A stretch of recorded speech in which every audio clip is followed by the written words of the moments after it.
Hello everyone, today in this video we will fight against the atmosphere character of our world around us, and this time we will try to answer the question that really bothers or even I would say worries many people.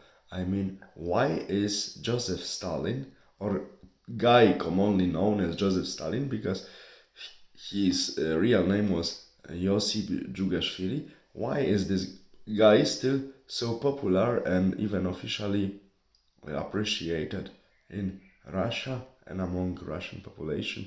Also, this guy, one of the largest criminals in the human history, that can be put next to Mao Zedong only. Why is he so popular despite the fact current Russia claims to be non-communistic anymore, but we know that the political and business elite of this country in 70% comes from the former NKVD structures. But okay, this is for a different topic. Why is this horrible guy so popular in this country? Answer to this question is as follows. One needs to look at the nature of Russian population that experience for many centuries horrible terror of their own leaders during Kievan Rus and during political divisions which happened after 1054 AD, after the death of Yaroslav the Wise, who divided the country on many different principalities, independent ones. Later there were in 13th century Mongolian invasion, serious one, but not the conquest yet, but serious one started with Battle of Kauka 1223. So there was a long Mongol rule. Kievan Rus was completely destroyed, or practically destroyed politically, ceased to exist, and there was a northern state Novgorod, and from Novgorod Russia originated, but Novgorod was the vassal state of the Mongol Empire. Of course, Nevsky defeated Teutonic Knight Germans, but we shouldn't forget that he was vassal of the Mongol Empire, and they were subjected to the brutal steppe rule. That's why they got used to be, as Felix Konechny, Polish theoretician and historian, civilization theorist and historian, claimed that they were Turan civilization, so Turanian. Turanian means steppe civilization, and it's true, they inherited this way of ruling and this way of living, this social model.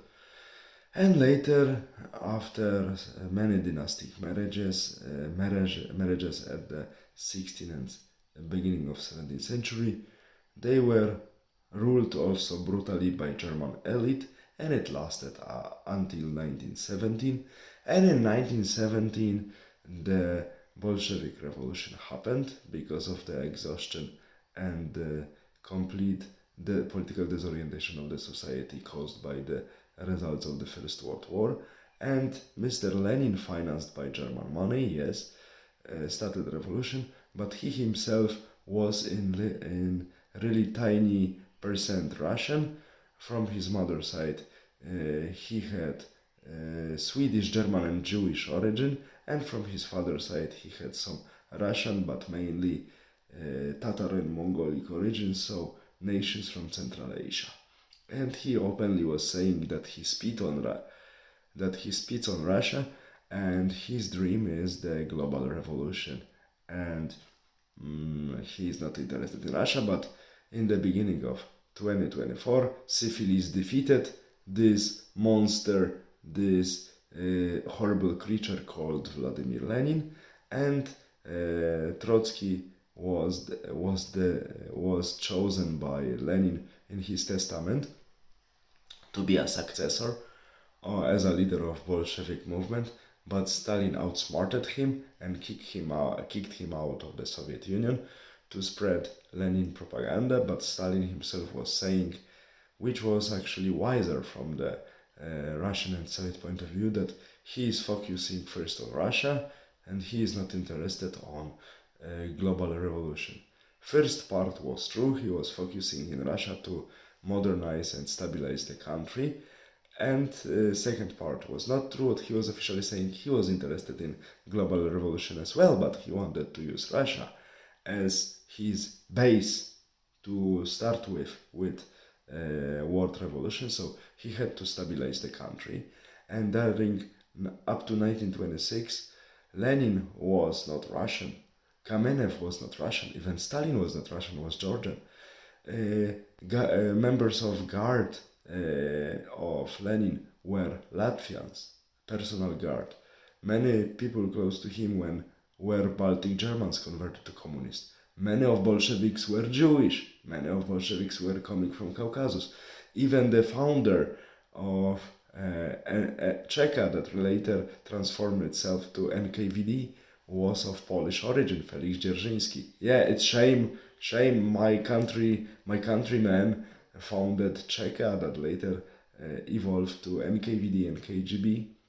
So Russia was dominated by national minorities. But Stalin, when he started reforming the country, he wanted to have stable country, he realized that he had to rely on the nation that demographically and culturally was dominating this territory, Soviet territory. It was the Russian nation. That's why during Stalinist times up to 1953, Russians slowly became really numerously members of higher and lower administrative apparatus of Soviet state. So one can say that Georgian, from Georgia in Caucasus, Georgian Stalin, so Jugashvili originally, gave to the Russians their own country in their own hands.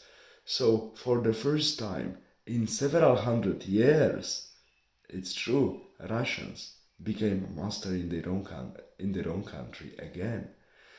This is one of the reasons why current Russian regime and Russian society really admires Stalin, because he gave them power in their own country after many hundreds years, after Tatar occupation and after occupation of German/Western European elite by origin, that these people were not even speaking Russian. They were speaking German and French before the Bolshevik Revolution. Yes, this is first reason why they love Stalin so much.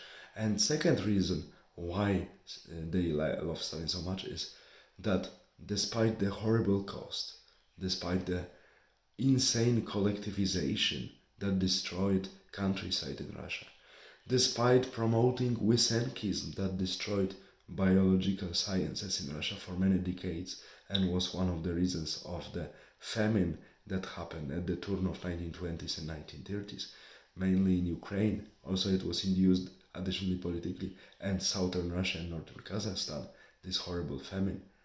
Yes, and famine occurred also immediately after the Second World War, 46, 47 in many regions.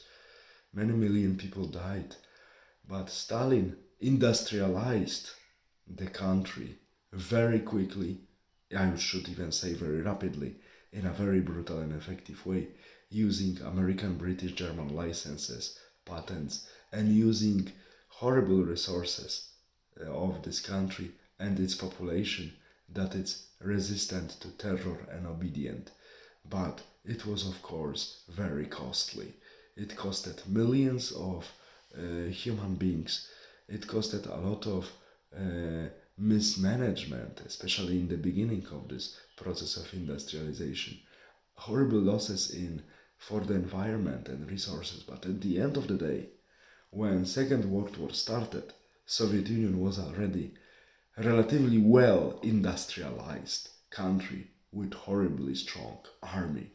So one can say that with horrible costs, really horrific, with millions of people died and environment damage and a lot of mismanagement, Soviet Union at the end of the day, during Stalin's rule, became industrialized, became superpower, and entered the geopolitical scene as a superpower. And even today's Russia is regarded as one of the superpowers, thanks to this fact that got finally industrialized relatively well during Stalin.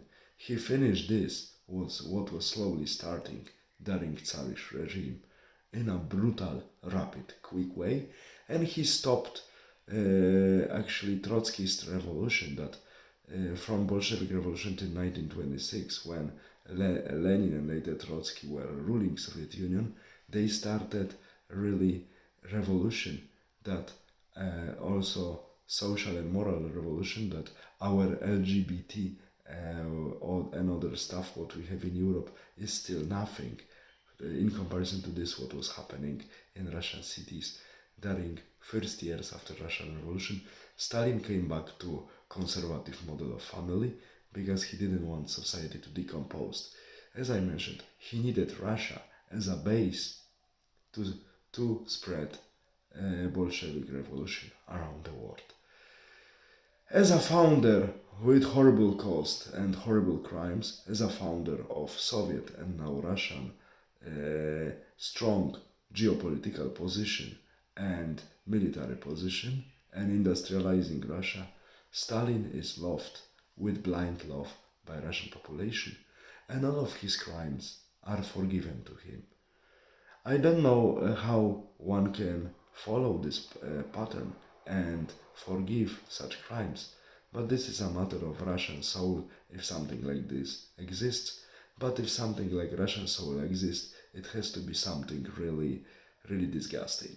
I don't want to discuss it, but this is my answer why the Russian population and Russian elite really appreciates and loves Joseph Stalin really much, even up to this day.